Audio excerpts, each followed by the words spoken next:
So, this is Dungeonmans. Dungeonmans is a roguelike that is in early access. This is a early alpha build. My actual Windows says it's version 1.0C1. And I got this from Steam for a nice discounted price of $12.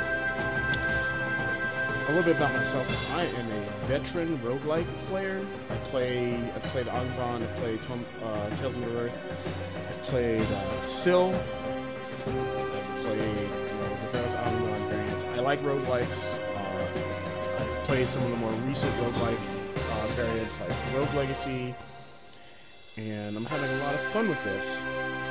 Now, I have an interesting build here that I posted about on Twitter yesterday that I call the Banner of Hatred build. I named my character sequentially because I'm a role player like that.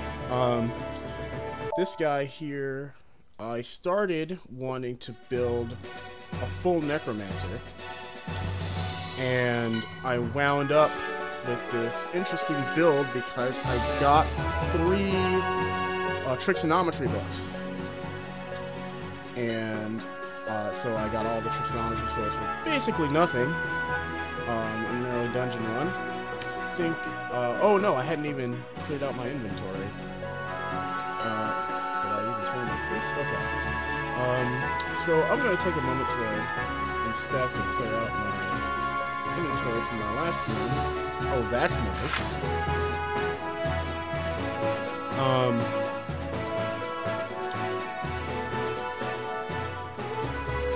I've got my build here once I actually go through all of this and keeping it not.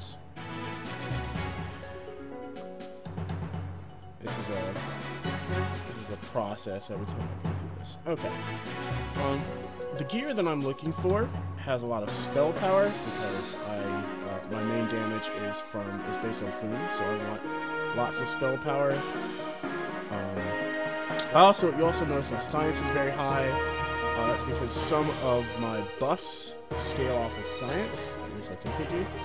So I have very high Foom, very high science. I have a decent strength because I want hit points in case things do get on me, and you'll see exactly what that is. You'll also notice I have 30 billion consumables because I don't need consumables very often. Okay, so now that I've gone through and actually gotten what I wanted, I'm going to melt down this junk. You'll also notice I have ridiculous amounts of beryllium because I have everything that I can spend beryllium on. Thinking about getting an upgrade for this stuff, but I think it'll be fine.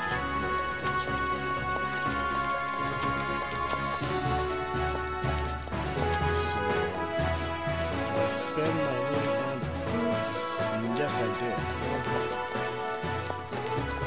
So now, for those of you in the audience who haven't really seen this game before, the way it works is that you play a succession of heroes on this academy. You could say that your actual character is the academy and not the hero you're playing, because when your hero dies, you make a new one, and you have the resources of the academy at your disposal. Now, as you go out into dungeons, you bring back proofs of strength, that's right, strength, S-T-R-E-M-F, that you can use to boost your base stats. The character bringing them back gets an immediate boost, but starting characters get a boost for each one you brought back. You can also bring back books for your library, shown to my right here. Oh, apparently my random books have respawned. That's interesting. When you max out the library, which is level 3 in this current version, as you can see I have 4 random books I can go pick up, and those are skill books. And I got very lucky on this, so I'll go over in a moment. The headmaster here is who you turn stuff into. You can turn in books for the library, you can turn in relics, you can turn in, and he can ID all of your stuff. This is the alchemy lab here. You don't actually do anything here unless you're on your character. This person right here will automatically identify everything up to, I think, 2 or 3 potion-wise once you max her out. The blacksmith, who I just visited, melts down your gear, and he can adjust your starting gear so that you can start out with better gear. Right now, all of my characters start with effectively +2 gear, which is nice. Makes the early game much easier. There's also a War Gear Vault, which I don't think is implemented yet. I was very disappointed because I actually found a set piece on my wizard that was heavy armor, real armor as it's called in this game. And I couldn't do anything with it. I couldn't store it. So I was very upset by that, actually. Here's the monster knowledge room that right now doesn't do anything. So that's enough with the academy. We're going to go into the overworld because the purpose is to demonstrate the build. First, let's take a look at it. Notice there's absolutely nothing in Adventure 101. Nothing at all. I don't need anything for it. I don't melee. I don't do archery. I don't use auto attacks at all. The reason why I don't use auto attacks is I have lots of wizardry. I started with these 3. And then Terrible Basics and Mostly.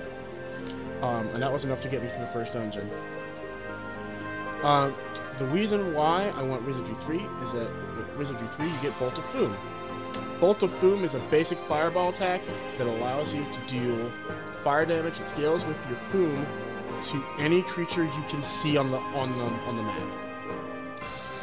There's no range increment, it's just magic missile, and you hit it. You hit it for damage, and it scales with your food. This is one of the absolute best abilities in the entire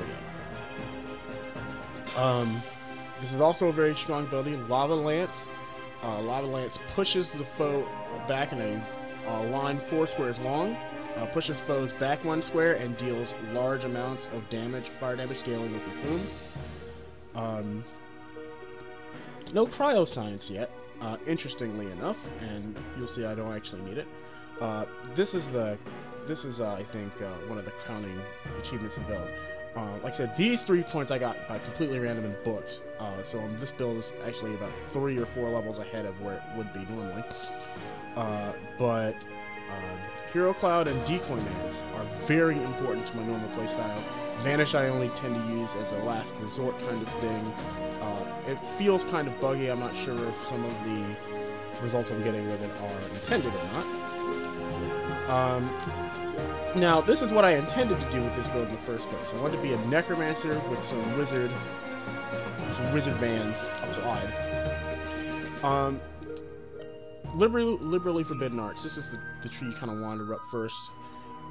Terrible Basics gives you Dread Pulse, the Dread Pulse meter down here, which fills up as you kill things, and the Dread Pulse Freezing Power, which I never use because it's awful. No, really, it's terrible. Mana Bones gives you small amount of mana and stamina with every Dead Pulse you pick up, which is good early before you get to ridiculous amounts of stats. And then Dark Prodigy increases your regen while you're holding Dead Pulses. This is nice utility stuff. The Deadcrafting is the main thrust behind the build. You want raising a Mostly. The Mostly is a very weak undead creature. It doesn't last long, it's on a timer, but it explodes in poison when it's done, and everything that's around it takes some poison damage. Mostlies are actually very good early, but they become obsolete as you get Grave Mooks and Hatreds. Grave Mooks are also good. You raise multiple skeletons. I think the max is 3. It depends on the number of dead pulses you have, because it clears your dead pulses to do this. You generate 3 at a time. I don't know what the maximum is because I haven't explored it. Because once I hit level 5, I pick up Freeze Hatred, and then I don't raise anything else, to be quite honest. Freeze Hatred consumes 3 dead pulses to make a Hate Glacier, and Hate Glaciers are these ridiculously tanky, ranged ice-dealing monsters that you can have 10 of at a time, and are completely ridiculous. Necronomics, I have 1 level of that right now for redistribution of health. What that does is that drains up to 5 things, scaling from your dead pulses, around you for damage that is based, I think, on your Foom. Actually, it might be based on science. I don't know. I'll have to check. Because I recently raised my Foom by 3 and I didn't notice a change or something like scale or something else. I will be doing testing later with some stat potions to find out what the scales are. So this is the base of the build, and then this is very important. Banner of the Tide Turned. The Tide Turned is absolutely required in every build, in my opinion. This banner heals and restores your stamina while you stand within the radius. In addition, apparently enemies receive a 20% penalty to hit. I didn't even notice that. And what this tooltip isn't telling you is that it also heals any minions, including your decoy.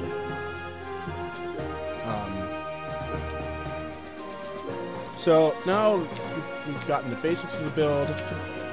Let's see, I've already done that tower. I'm gonna go find some place to try this out. I want to do this someplace where I actually get more than 1 floor.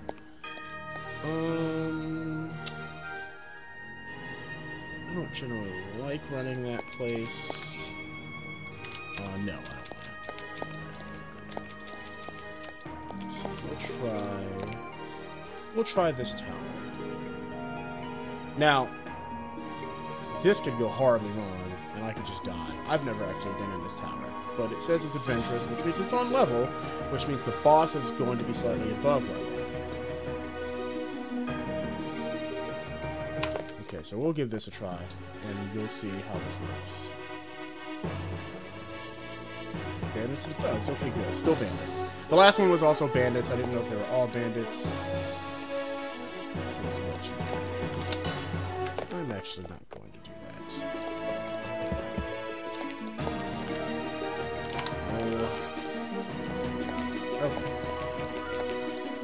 We'll do this here. I haven't been here in this character yet. I don't necessarily like this particular place, but we'll do it anyway. Now, the most dangerous part of this build is early, before you have minions.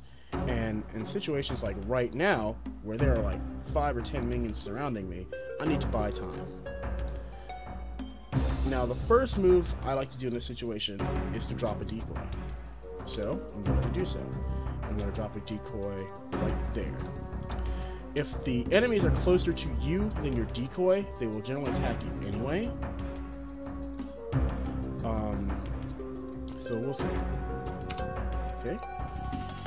Alright, looks like I've got a free turn. The next thing you want to do immediately is put up illusions. Okay.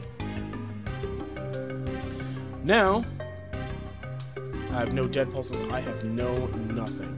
So, at this point, what you want to do is kill things as quickly as possible. Bolt of Foom, so I'm going to look for stuff I can kill quickly with my Bolt of Foom. So we'll start with this snake. And then we're going to kill that guy. And now notice my decoy is now starting to put in some work, as it's taunting everything. I notice here that I've got enemies in various patterns. I can try to pick up those 2. Actually, I can kill this guy immediately with oh, okay, so I can reach both of those. It's 5. 1, 2, 3, 4 space. Okay, so I'm going to kill these 2 guys here immediately. And now I've got those guys to my left here. If I look, this guy has 57 against it. So I can just bolt him to death.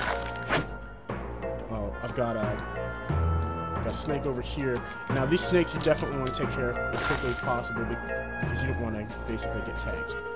Now, as you can see, by being careful with my opening moves, I've managed to avoid damage. My decoy is down. I'll just put another one next to that guy just to be safe. And then while they beat on the decoy, I will collect some dead pulses. Now I've got 3 dead pulses. Now I'm going to go ahead and make a hate glacier. Right there. When you make minions, you make them as close to the enemies as possible. They follow the same aggro rules as the decoy. They're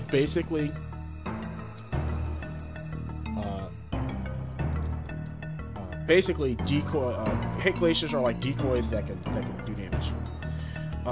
The thing about hate glaciers is that you want to make sure you want a last hit. To use a MOBA term, you want to last hit anything they're attacking. Because if you don't, then it won't generate a pulse. Now, in this particular case, that monster was closer to me than to the hate glacier, so it attacked me. I don't want it to attack me. Well, I'll just... I've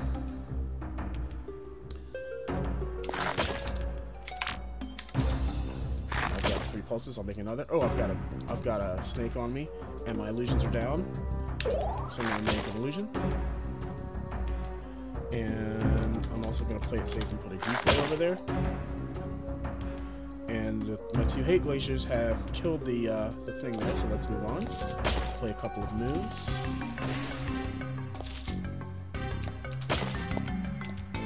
Now, pay attention to what your hate glaciers are fighting. Because they see things that you don't. And so now...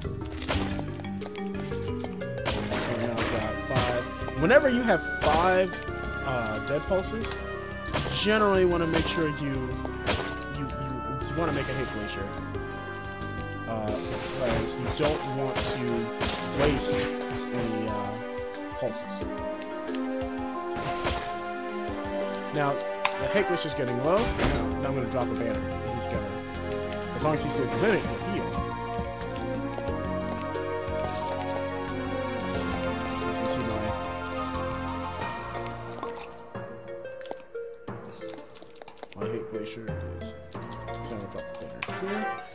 A quick note about banner mechanics. Banners can go into certain wall squares. This is important to know because banners take up the space they're in. For example, if I drop a banner next to me, and then I try to move right, I can't move right. So, we'll just continue on. I have 5, so I want to make one.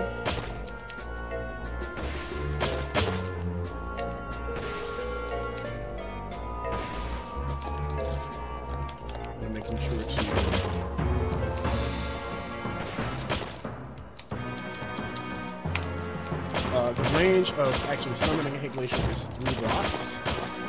But now we're starting to reach critical mass here. The hate glaciers are taking on everything they can aggro. So all I gotta do is just follow them and collect loot. Now, notice at this point is where it's important to try to last hit things.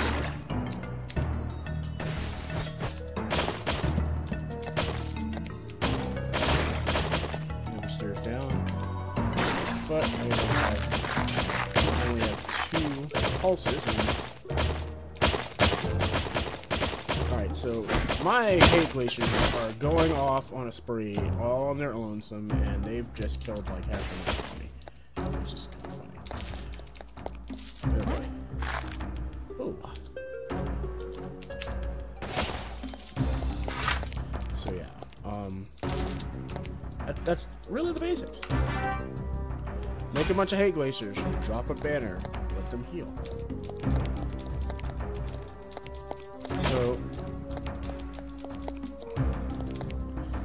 So now, one of the important things to note about this build is minions don't cross floors with you. So when I go down here, okay, now if there were a bunch of mobs here, I might have been in trouble. The reason why it's important to make sure you have 3 when you go down so that you can immediately cast Hate Glacier and make one to start your chain. We try to make sure we last hit things. We generate pulses.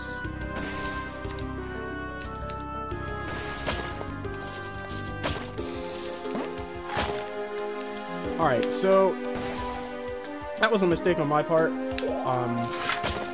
Generally, if you should never be running around with some kind of protection up with any kind of tricks build.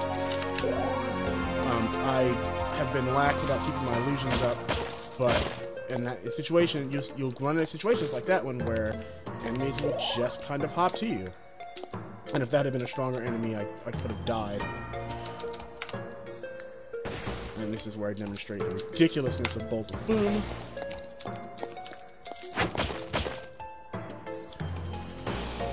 No, I absolutely should never. No, I should never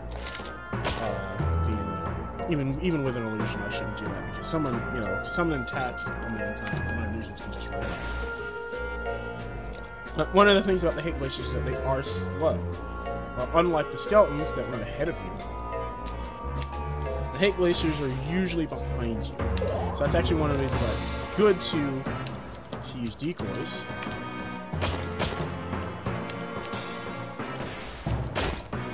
Because decoys... Okay.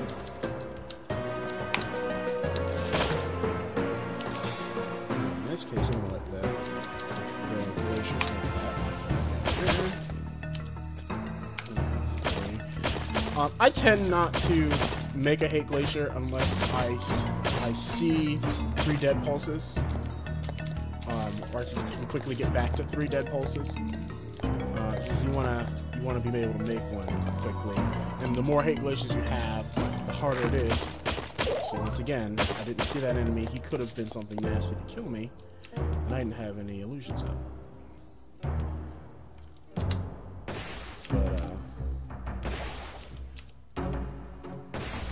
I have a lot of food. These guys will die easily.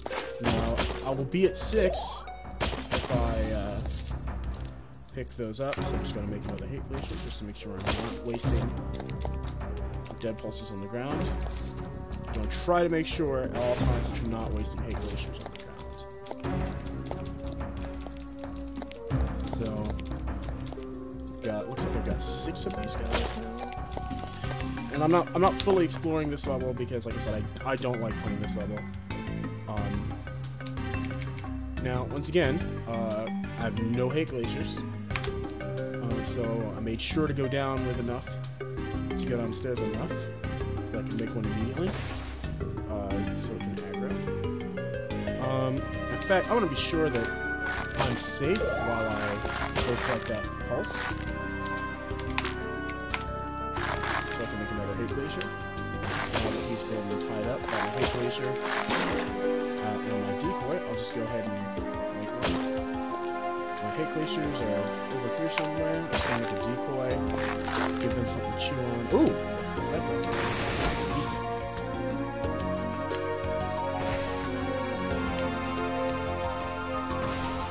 I'm low on pulses, so I'm going to kill things from afar with Bolt of Foom, while my Hate Glaciers distract everything else. Now, I don't know what's going on, but I can tell what my Hate Glaciers are because they have the Frost Armor icon. So, I am going to make a mostly blind drop of the banner here, and hope that it's in range. I think my decoy is in range here too, which means you'll get to see another cool effect of the banner. It heals your decoy.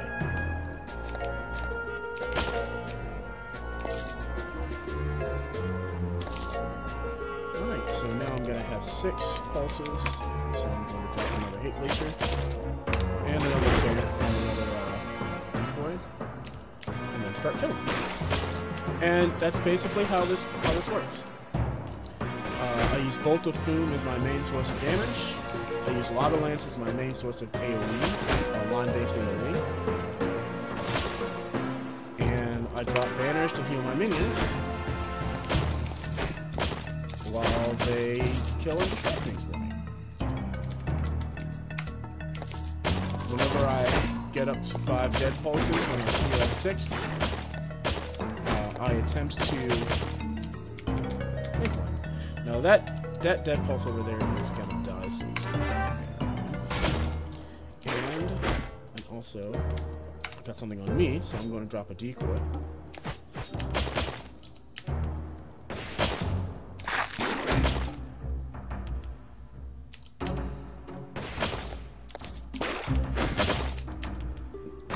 Notice I'm playing somewhat carefully here, mainly because my decoys are far enough ahead of me where I'm not sure exactly what's going on. I know that particular glacier is low, so I'm going to get him by... Oh! Oh, hi. Hi, bro. Okay, I've got something down there, so I'm gonna drop a decoy.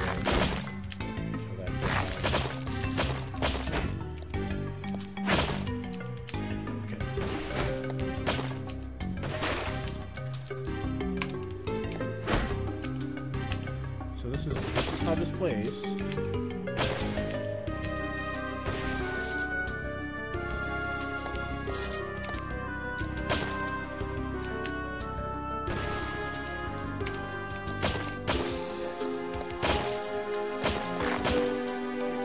See, I've lost quite a few actually.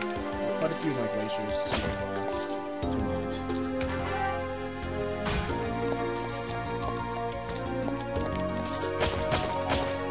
See, I didn't have a chance to hit that one, so I'm actually one. Let's see, am I near the downstairs? Okay. My glaciers are just hitting stuff,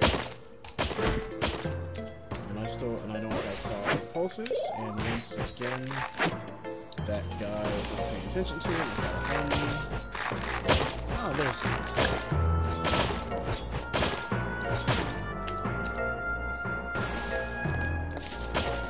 Okay. I'm unfortunately quite anal about making sure I get every last bit of coin dropped by enemies. And my glaciers. So now I'm going to go down one more level. I think this is the no, this is not the Pope Room. The first glacier. See a bunch of enemies over there? Got the basic thing on top of them. Generally want to kill those snakes quickly as they shoot poison from afar. You don't have much poison resistance as they can and will make your day miserable.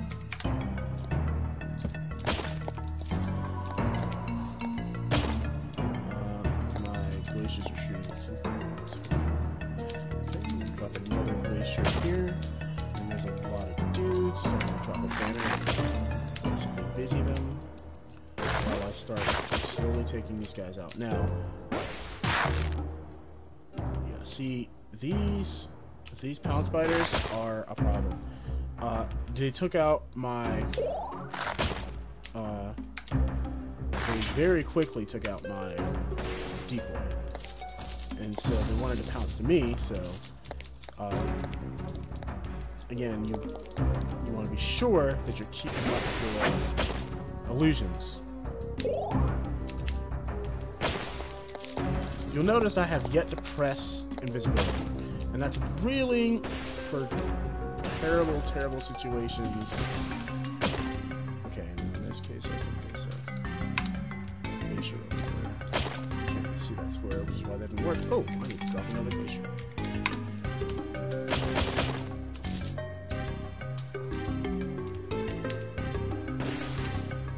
Again, just make sure your last hit things. Get your pulses going.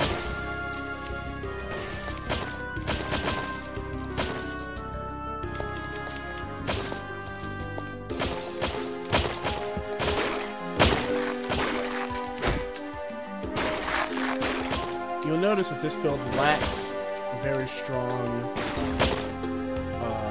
melee. Oh, that's the glacier. I guess I can counter up.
almost don't need me.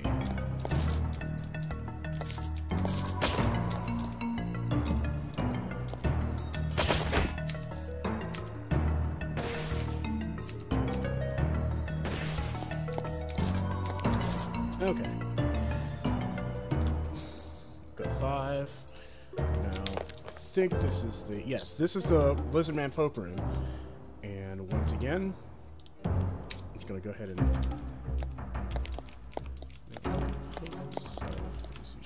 Ow! I'm going to drop a decoy right there. Watch him attack it. Then we'll drop a glacier on top of him. And now I'm going to start the fight. So, when you deal damage to the Pope, he hops in the water and then summons reinforcements. This is actually going to be the fun part of this. Well, okay, I can kill this.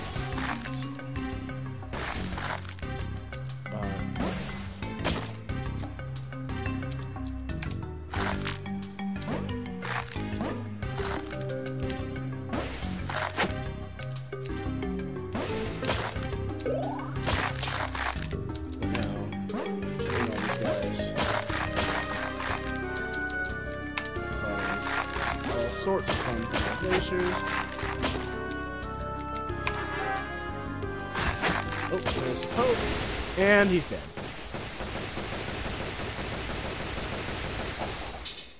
I'm not quite done. I still have to kill... these guys. So I'm going to... Okay, no I don't. Because my hate glaciers are ridiculous like that. Collect my loot.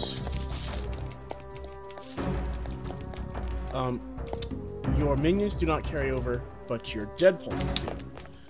So you want to try to make sure that you have at least 3 whenever you leave a dungeon. So when you start a dungeon, you can immediately start by making... Oh, let's wait for a point to change.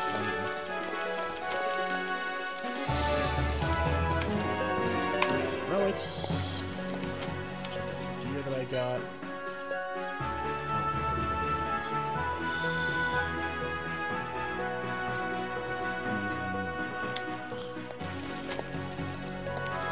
So, this is going to be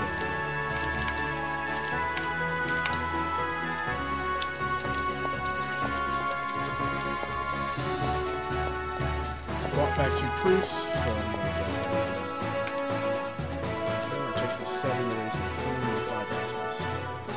I generally always like to raise something. So I'll raise my strength first. I don't like to hold on to things. So. Okay, so now that I've shown you how the Hate Glacier build works, I'm going to show you how it works when you don't run any Hate Glaciers at all.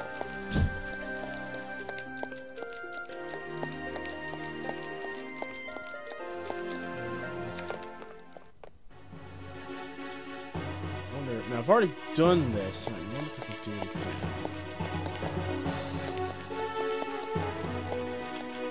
Yeah, this is good. I actually did not know you could run dungeons multiple times. Okay. So, let's see.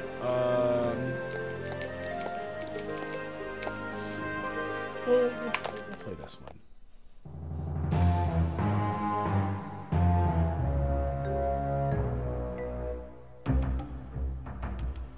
Okay. This time we're gonna run 0. We're gonna run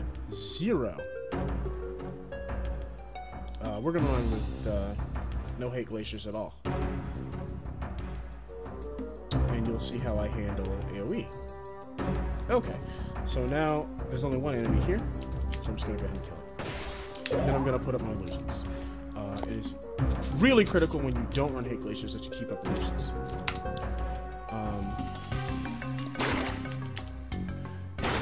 Decoy becomes extremely... See, that's why. It is super important to keep illusions. I'm still going to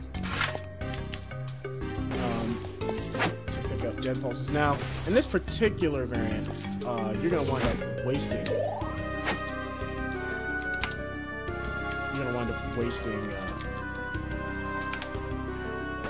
Dead pulses a bit more because you only use them for distribution of wealth, and it's only when you have a bunch of enemies within 3 squares of you, like so. The damage scales with Foom. It's a lot of damage, and it heals you and drains you. Now, funnily enough, it will also drain your decoy if your decoy is not. This requires a bit more, just a little bit more care.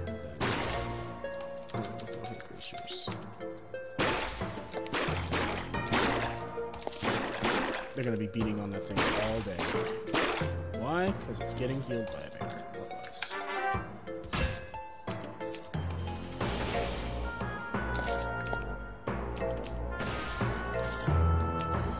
Like I said, this build.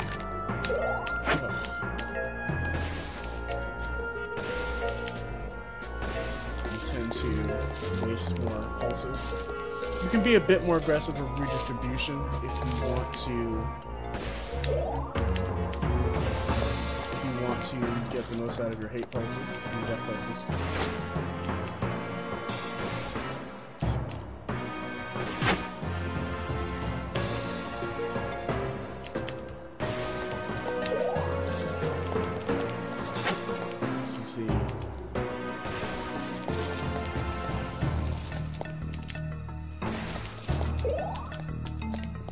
Very important to keep up illusions. I could just descend, but I'm anal.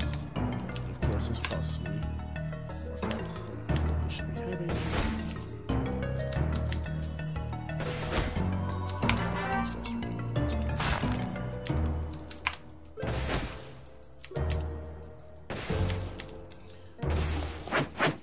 Where did that come from? Good thing I had illusions out. Okay, now I'm just going to get out. Okay, this is one of those situations where you have to be careful, very careful. One thing to note is that for some reason, you don't keep your graphics in between levels. I still have an illusion. Notice I still have an illusion here. Illusion duration, but it's not showing the graphic. I used to play this build with light armor, and I would blow out my shield quite often in this. Now, in this situation, again, I don't have a lot of AoE. There aren't a lot of good lines for me to use Lava Lance effectively. So, I do have some illusion stacks up. So it's very important. My actions are very important here. So the first thing I'm going to do is drop a decoy near the largest concentration of enemies. Then I'm going to kill the enemies closest to me. I do have a lot of status. And there you have it. Now, I could have also done distribution there, and that also would have been effective. But if I didn't have any dead pulses, I would have had to do illusions. There's no penalty for recasting illusion if it's down, so it's just a good practice to recast illusion. I'm actually just going to distribute this.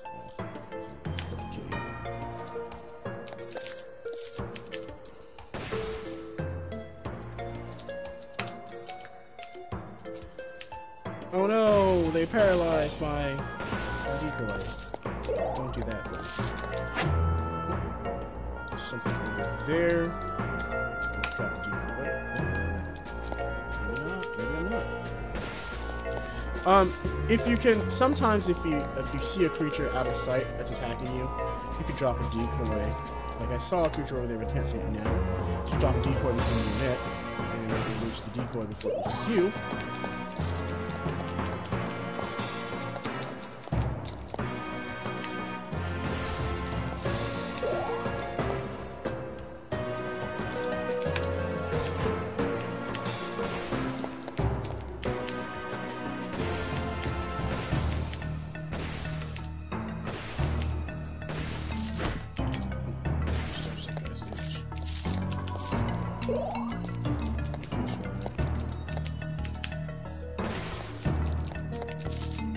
want to be careful. Even when it looks like there are no enemies.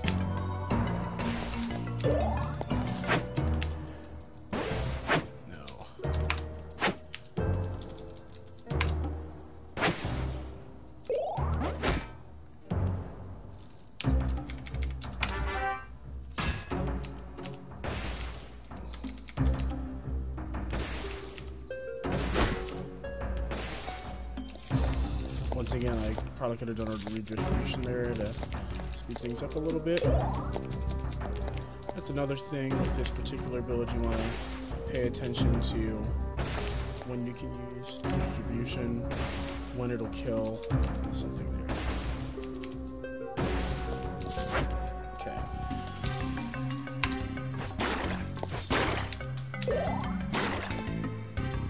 I'm just gonna go ahead.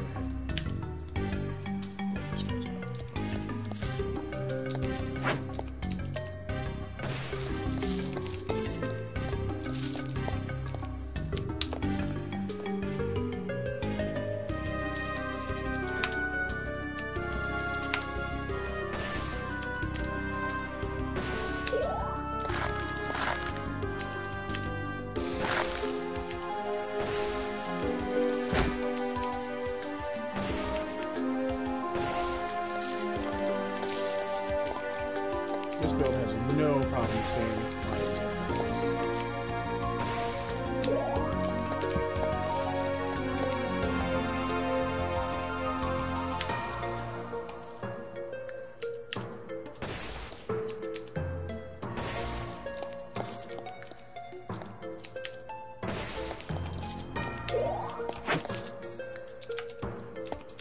Oh, that was a bad placement.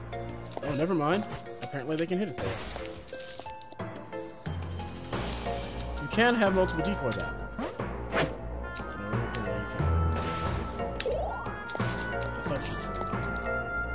I see multiple plays.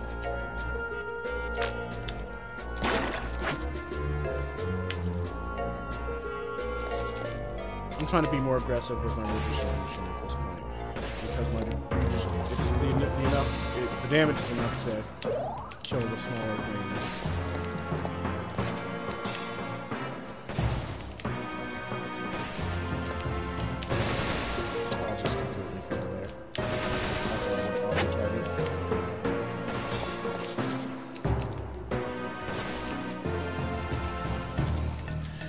Lizardman brute, they like to throw stuff. So when you're weak and you can't necessarily kill them easily, you're not sure you'll survive, you want to get a decoy done as quickly as possible. Just not going to bother going back for that. Okay, once again, our first move is going to be to put down a decoy, and then illusion up. In this case, the lined up perfectly for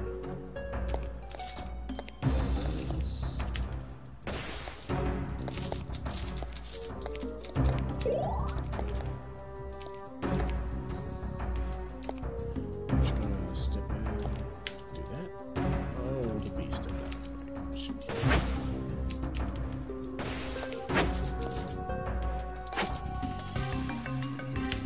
Here.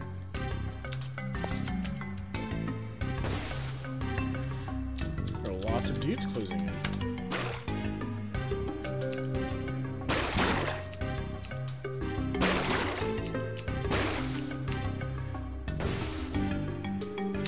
Way to do your job there. Bands or Dungeonmans. In fact, you can do your job well.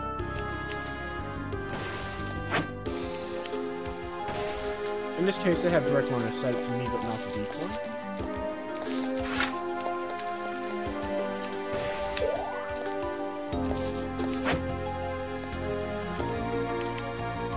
Those snakes will run away from the pipes, basically. The guy's right in my face, but did not have enough direction. Those guys are why it's super important to have illusions out. I need to see that.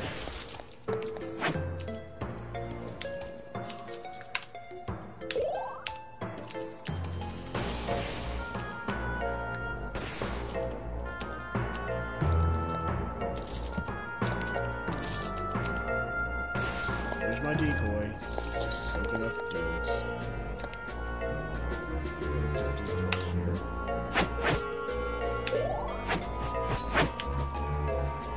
Now notice, I blew up my decoy also. You can heal from your decoy's damage from your distribution.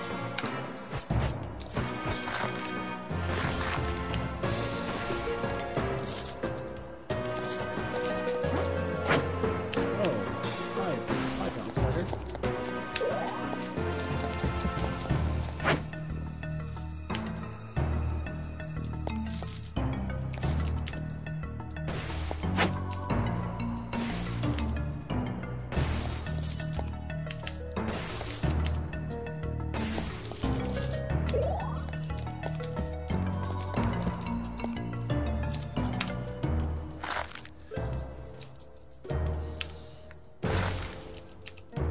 That's why the decoy and keep everything is so important. Because that situation could have been a lot more dangerous than it was.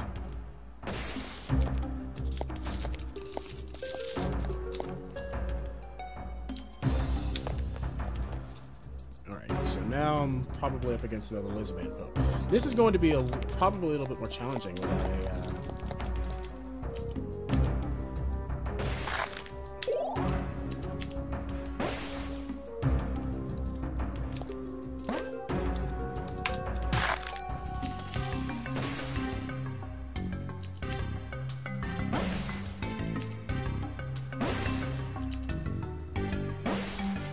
or it'll be like shooting fish straight out of a barrel.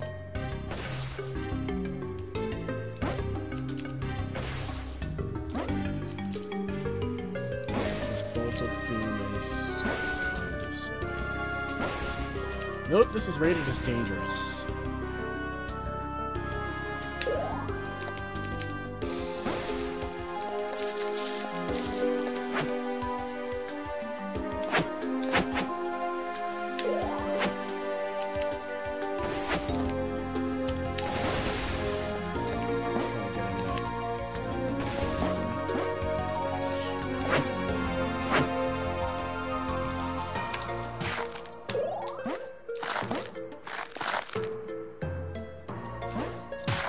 What I'm doing here is I'm actually letting everything come close enough to me so I can blow it all up at once. So I can make use of these places that are lying around.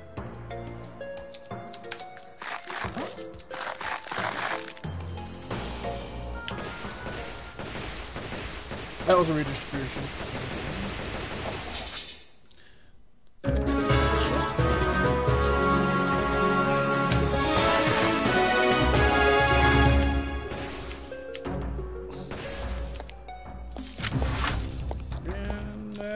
Pretty much how the build works without the hatreds.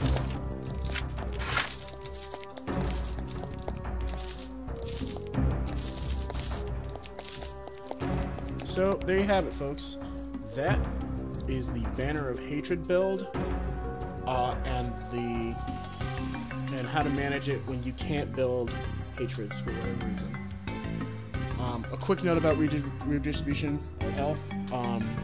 You will get screwed if you try to do this on your hate glaciers, near your hate glaciers, because hate glaciers are undead, and if you hit that button while you're near undead, you will get drained instead of your target, so you can actually kill yourself that way. So right, so there you have it. That's the Banner of Hatred build. That's how it plays both with and without hate glaciers. If you have any questions, I'm apparently all over Twitter these days. Make reply comments to this video. I hope you enjoyed it, and thank you, and have a good day.